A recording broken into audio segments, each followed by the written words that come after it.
बिहार में झारखंड मुक्ति मोर्चा विधानसभा का चुनाव भी लड़ेगी और गठबंधन का हिस्सा बनकर लड़ेगी। पार्टी के सुर कुछ बदले बदले से लग रहे हैं। पहले झामुमो ने खुद तिरस्कार के बदले अकेले चुनाव लड़ने का ऐलान किया और अब पार्टी के नेता प्रवक्ता खुद ही गठबंधन के साथ मिलकर चुनाव लड़ने की घोषणा कर रहे हैं। तो क्या बिहार में विधानसभा चुनाव के लिए इंडिया गठबंधन में सीट शेयरिंग का फॉर्मूला तय हो गया है? आखिर कितनी सीटें मिल रही हैं झामुमो को बिहार में? इसी विषय पर चर्चा करेंगे आज के इस रिपोर्ट में। जोहार, आप देख रहे हैं लोकतंत्र 19 और मैं हूं आपके साथ अंशु। दरअसल बिहार में जल्द ही विधानसभा चुनाव का बिगुल बजने वाला है। माना जा रहा है कि अक्टूबर या नवंबर में यहां मतदान होंगे, लेकिन इससे पहले सीटों के बंटवारे पर मंथन जारी है।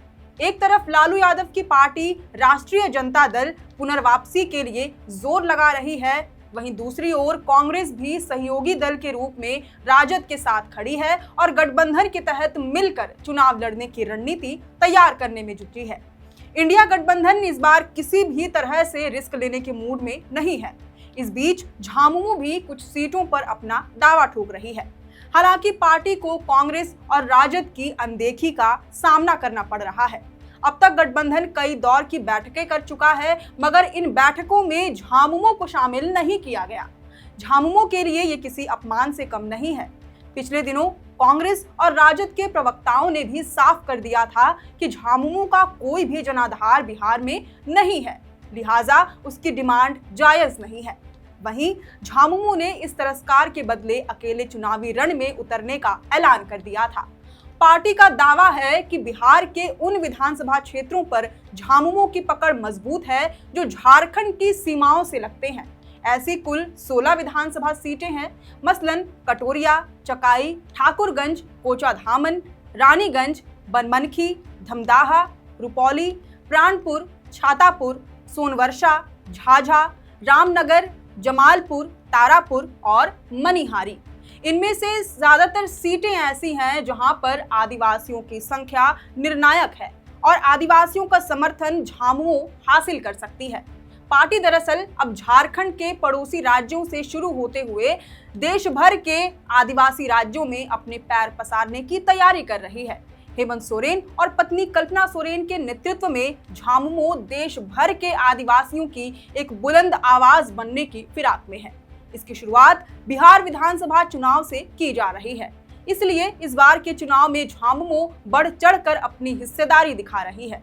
हालांकि पहले जेएमएम प्रवक्ता ने खुद ही ऐलान किया था कि अगर गठबंधन से बात नहीं बनती है तो पार्टी अकेले ही अपने कार्यकर्ताओं के भरोसे चुनावी मैदान में उतरेगी। मगर अब झामुमो के सुर बदल गए हैं।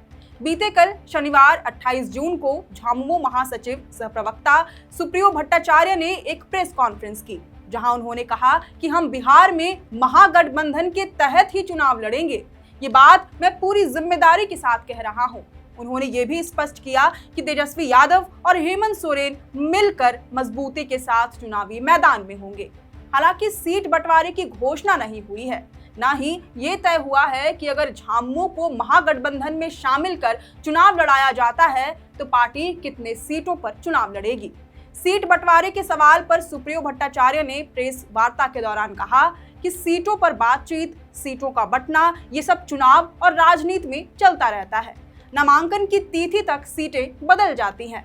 पार्टी प्रवक्ता ने ये तो जरूर कहा कि बिहार की कई सीटों पर झामुमो मजबूत स्थिति में है। हालांकि सीट बंटवारे के उनके जवाब से लगता है कि झामुमो कॉम्प्रोमाइज करने के लिए रेडी है। उसी तरह जिस तरह से राजद ने झारखंड विधानसभा चुनाव के समय समझौते को स्वीकार कर लिया था। दरअसल हेमंत सोरेन और तेजस्वी यादव के राजनीतिक संबंध अच्छे माने जाते हैं। इस बार झारखंड के विधानसभा चुनाव के लिए राजद की डिमांड थोड़ी ज्यादा थी। वह 15 से 16 सीटों पर चुनाव लड़ने की जिद पर अड़ी थी। हालांकि हेमंत सोरेन और तेजस्वी के बेहतर राजनीतिक संबंधों के कारण राजद ने 6 सीटों पर चुनाव लड़ने का फैसला स्वीकार किया।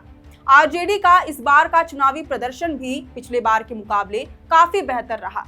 हालांकि अब देखना होगा कि इस राजनीतिक संबंध का फायदा बिहार के आगामी विधानसभा चुनाव में हेमंत सोरेन और उनकी पार्टी झामुमो को मिलेगा या नहीं। जेएमएम को वाकई गठबंधन के तहत सीटें दी जाएंगी या फिर उसे दरकिनार कर दिया जाएगा।